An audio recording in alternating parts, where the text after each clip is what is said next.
Estamos invitados a tomar el té. La tetera es de porcelana, pero no se ve, yo no sé por qué.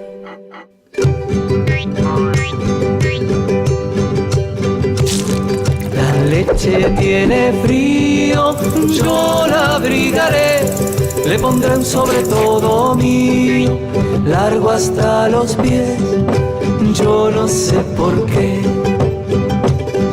Cuidado cuando beban, se les va a caer la nariz dentro de la taza, y eso no está bien, yo no sé por qué.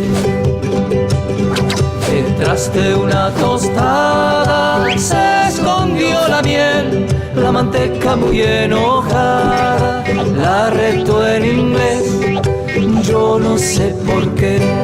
Mañana se lo llevan preso a un coronel por pinchar a la mermelada con un alfiler, yo no sé por qué.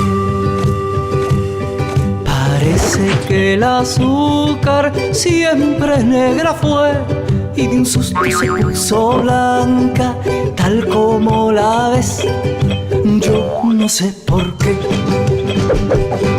Un plato timorato se casó anteayer, a su esposa la cafetera la trata de usted, yo no sé por qué.